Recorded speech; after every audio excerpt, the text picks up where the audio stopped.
voy a saludar precisamente a raíz de este tema a la analista internacional Oriana Cherini, colaboradora del Reporte Asia. Profesora Cherini, gracias por estar con nosotros. Gracias por la invitación. Un saludo desde Entre Ríos, Argentina. Desde Taiwán ven con un cierto incertidumbre, escepticismo, hasta temor este encuentro entre Xi Jinping y Donald Trump. ¿Pero en realidad puede cambiar algo sobre este asunto? En realidad no, tanto por las declaraciones del gobierno chino como por los representantes del gobierno estadounidense. Es evidente que Taiwán es uno de los puntos rojos en la conversación y en la negociación. Recordemos que este encuentro entre los representantes de ambos estados tiene una agenda muy diversa, pero también muy estratégica respecto a componentes comerciales, geopolíticos y tecnológicos. Y detrás de esto, por supuesto, tanto Irán como Taiwán son puntos calientes en la negociación desde una perspectiva geopolítica, pero también desde una perspectiva de la estrategia de la competencia tecnológica entre ambos países. Recientemente, el presidente Xi había recibido a la principal opositora dentro de lo que es el régimen taiwanés, demostrando también un acercamiento respecto a la oposición dentro de Taiwán. Y vemos que este es un punto que tanto el gobierno chino como representantes de Estados Unidos han manifestado que no va a ser un punto de negociación, sino al contrario, un punto de diálogo y conversación dentro de los otros temas de agenda. Sí. Profesora Cherini, la gente, digamos, ¿cómo le explicamos esta foto que vimos durante la madrugada? Con dos mandatarios que se atacan permanentemente en sus discursos, con los modelos económicos que se atacan permanentemente en sus discursos, pero que al final llegan a un encuentro, se tratan casi como amigos. ¿Cómo funciona esto y cómo se lo explicamos a la gente? ¿Por qué? Porque un encuentro de Trump y Xi, cuando la señora me puede estar diciendo, el usuario que me está viendo me puede estar diciendo, pero hace un mes, unas semanas, Trump no estaba atacando a China y Xi Jinping no estaba atacando el modelo norteamericano. Bueno, excelente tu pregunta. Yo le respondería al público que este es un gran ejemplo de política internacional. O sea, lo que estamos viendo efectivamente es el resultado de una competencia tecnológica que derivó en la guerra comercial, que no está teniendo los resultados esperados, sino que al contrario fortaleció la soberanía tecnológica de China, y que además estamos viendo que lo que Trump había de forma muy imprudente planificado respecto al conflicto en Medio Oriente alrededor de Irán, pero vinculado a Irán, tampoco resultó con los esperados que el presidente estadounidense tenía estimados. Entonces, tanto la cuestión de la guerra tecnológica, la cuestión derivada de esta de los minerales críticos y las tierras raras, de la cual China maneja o controla entre el 70 y el 90% de dichos minerales críticos, que son fundamentales tanto para la guerra comercial y tecnológica, y sumado al conflicto en Irán, que tuvo resultados totalmente negativos para la estrategia estadounidense, derivan en que hoy veamos a Trump decir, llegando a China, que China es un aliado fundamental para el sistema internacional, que Xi es un gran líder, es un amigo. Y bueno, un poco esto es la política internacional. Vemos que efectivamente está habiendo un cambio en la estrategia de Estados Unidos. Esperemos que este encuentro oficial, que fue desde ayer hasta mañana, tenga resultados favorables tanto para su relación bilateral como para el sistema, porque no olvidemos que estos temas que se están trabajando, tanto lo de la cuestión arancelaria, como lo de las tierras raras, como lo de la inteligencia artificial, como Irán, Hormuz y Taiwán, son temas que no solo le incumben a estas dos potencias, sino que tienen repercusiones para todo el sistema. Entonces, sería muy interesante ver cómo cierra este encuentro entre los líderes mañana y un poco también cómo va a continuar. Y creo que también es muy importante, y felicito al canal que lo estén siguiendo de forma cotidiana, porque esto puede tener implicancias muy fuertes para América Latina y es fundamental que prestemos mucha atención, más allá de lo que cotidianamente se habla de la enemistad o de la guerra comercial, porque detrás de esta agenda hay un montón de temas que también nos repercuten a nosotros como latinoamericanos. Sí. Profesora Cherini, esas implicaciones para nuestra región, ¿cuáles pueden ser? Varias, pero particularmente recordemos que actualmente en términos sistémicos nosotros nos encontramos en una discusión dentro de las relaciones internacionales de si estamos viendo una transición de poder hacia Asia o si estamos viendo un interregno. Eso quiere decir como un estado de transición, pero con un signo de pregunta de si efectivamente hay una transición de poder o si en realidad está habiendo una disputa y no sabemos realmente cómo termina este conflicto de poder entre estos estados o estas potencias. Entonces, ¿qué significa esto? Nosotros, como países del sur global o países latinoamericanos, para nuestras políticas exteriores y para nuestras políticas regionales, tenemos que tener en claro que esto es una disputa de poder que lleva años y que esta cumbre muestra una puerta de oportunidad para que la conflictividad o la tensión disminuyan o se profundicen. Y además, respecto a las decisiones o a las cooperaciones que se establezcan respecto a las tierras raras o respecto a la inteligencia artificial, a nosotros en América Latina va a ser fundamental, porque hoy América Latina está siendo un espacio de disputa, tanto como espacio estratégico geopolítico del sur, como también como fuente de recursos naturales. Digo, en Argentina estamos debatiendo la instalación de hubs de IA o de empresas de IA que son sumamente, que necesitan para su funcionamiento de los recursos naturales en Argentina. En Brasil también ocurrió la venta de una empresa vinculada a minerales críticos, la venta hacia una empresa norteamericana. Entonces digo, que fue el caso de Sierra Verde, o Serra Verde. Entonces, estamos viendo que tanto desde la iniciativa de la Franja y la Ruta de China, con la cooperación y el financiamiento en América Latina, como la cuestión de instalar empresas o la compra por parte de empresas estadounidenses, de empresas o determinados recursos latinoamericanos, se está viendo una disputa tanto por el territorio en términos de poder como del acceso a los recursos que es fundamentales para esta competencia tecnológica y comercial que nosotros la vemos como algo abstracto en términos sistémicos, pero en términos de recursos, de poder y de territorio, América Latina es un espacio clave. Entonces, yo diría que tenemos que estar muy atentos, tanto en términos de política exterior de cada uno de nuestros estados, como de cooperación regional para la seguridad hemisférica. Claro, que ese es uno de los puntos. Al final, Estados Unidos y China, de acuerdo a su explicación, profesora Cherini, ¿se necesitan? ¿Entre ellos? Sí.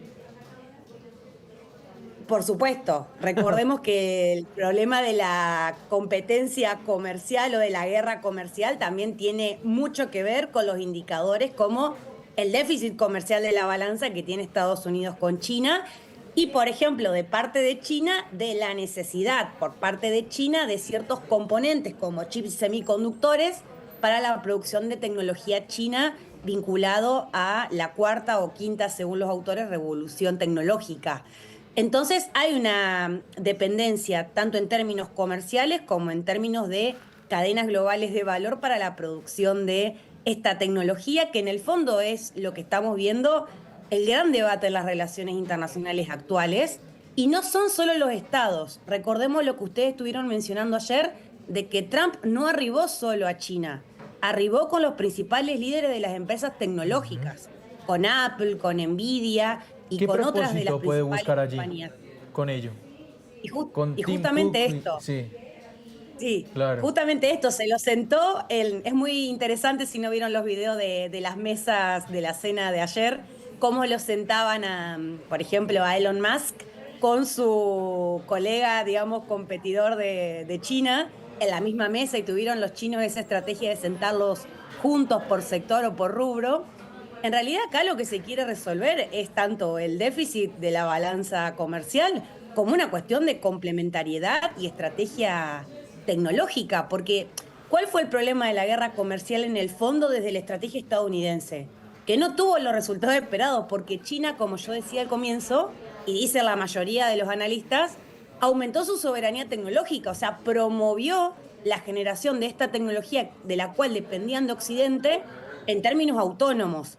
Entonces, ahora, eso, que fue un daño colateral o una externalidad que no previeron desde Occidente, implica, bueno, ya que estamos cada vez compitiendo de forma más en términos iguales, en vez de al revés, de que ellos me refiero a las estrategias occidentales, de las sanciones, de todos los controles respecto a las importaciones o exportaciones de China, querían controlar un poco la cuestión de la competencia tecnológica. China, al convertirlo en una estrategia de soberanía tecnológica, bueno, ahora la necesidad es dialogar, ver las formas de poder colaborar, de poder complementarse en términos de cadena global de valor, de estructuración productiva. Entonces yo creo que acá el tema es, esto puede terminar muy bien, o sea, puede fomentar una complementariedad un poco menos, diríamos, polémica o tensionada, que Sí. algunos lo mencionan justamente como una estabilidad estratégica que se está buscando, Este, entonces pasar de una guerra comercial a una claro, estabilidad estratégica. que ese es un punto importante. Eh, prof- Sí. Profesora Cherini, puede ser una pregunta un poquito polémica, pero me voy a animar a hacerla. Y esto es motivo de debate en las escuelas de relaciones internacionales. El mundo unipolar al mundo multipolar que estamos viviendo. ¿Usted cree que esta visita de Estados Unidos a China, este avance que ha tenido en las relaciones, es un reconocimiento de que estamos ante el último instante de un mundo unipolar donde solo existe un líder, un gran líder, una gran potencia mundial para pasar a ese mundo de un poder concentrado en diferentes países? ¿O cómo ve este debate?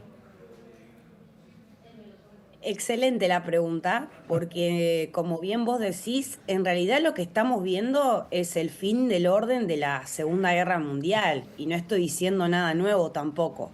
Pero efectivamente, como venimos hablando del rol de los grandes dueños o referentes o líderes de la inteligencia artificial, el rol de estas empresas en las negociaciones con estados, digo, eso no es para nada menor si uno compara visitas oficiales a otros países u otras potencias, quienes acompañaban a los presidentes, digo, eso también marca un cambio de época. Y te diría que inclusive el gran debate es si los órdenes vamos a poder seguir clasificándolos como unipolares, multipolares o bipolares.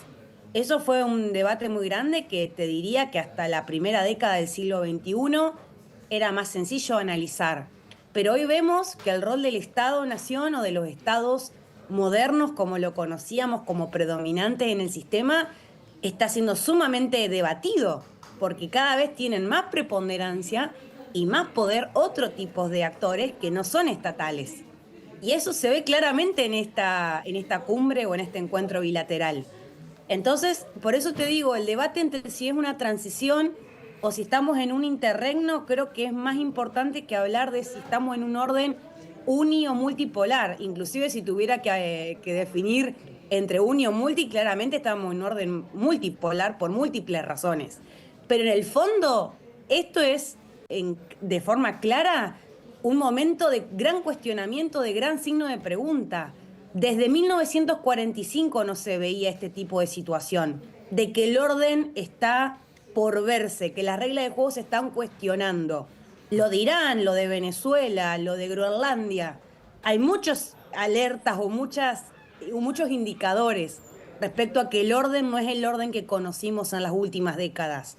Entonces es muy importante y por eso remarco que nuestros países, los países latinoamericanos, tienen que estar muy atentos, porque la dinámica de las grandes potencias, desde que existen, tienen intereses claros y como diría la audiencia, ¿por qué ahora Trump y Xi Jinping dicen ser amigos cuando antes había una competencia feroz o bastante evidente? Y bueno, porque los intereses y la estrategia de las potencias varían, sus dinámicas varían. Lo de Irán fue claramente un cimbronazo que tuvo repercusiones para la logística y el comercio internacional, más allá de lo que implicó, por ejemplo, para China, que depende de forma preponderante del petróleo iraní, solo por mencionar un ejemplo. Entonces, nosotros lo que estamos viendo es una crisis sistémica, y esa crisis sistémica puede dar como resultado un orden donde el multilateralismo ojalá se refuerce, o un mundo donde la doctrina del garrote y el quiebre de la soberanía nacional lleven a problemáticas de seguridad regional e internacional cada vez peores. Pues profesora Cherini, le agradecemos mucho. Oriana Cherini, colaboradora del reporte Asia, analista internacional. Gracias por estos minutos aquí en Noticias Caracol. Muchas gracias, un gusto, saludos. 11:06 minutos de la mañana. Nuestro enviado especial Simón Posada, periodista de Los Informantes, está en Pekín y acompañó a la visita de Trump a China. Simón tiene más detalles del encuentro. Adelante desde Pekín, Simón.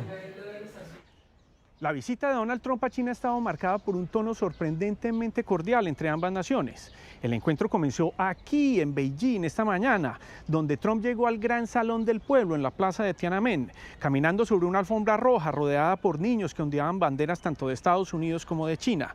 Allí el presidente Xi Jinping le dijo a Trump que ambas naciones deberían ser socios y no entrar nunca en una confrontación. Trump, por su parte, le respondió que era un honor ser su amigo y que las relaciones entre ambos países iban a estar mejor que nunca.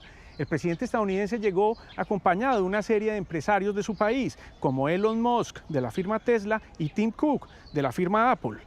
Trump los presentó frente al presidente y dijo que están allí para hacer negocios que beneficiaran a ambos países. A pesar del tono formal en general de toda la visita, hay unos temas sensibles, por ejemplo, el tema de Taiwán. El presidente chino Xi Jinping lanzó una advertencia sobre este país y el conflicto que existe con él, diciendo que si el tema se maneja mal, las dos potencias podrían entrar incluso en una confrontación peligrosa.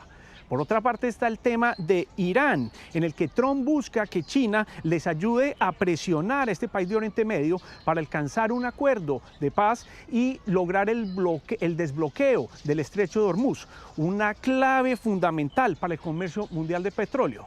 Así terminó el primer día de la visita de Donald Trump aquí en Beijing. Sigan ustedes en estudio.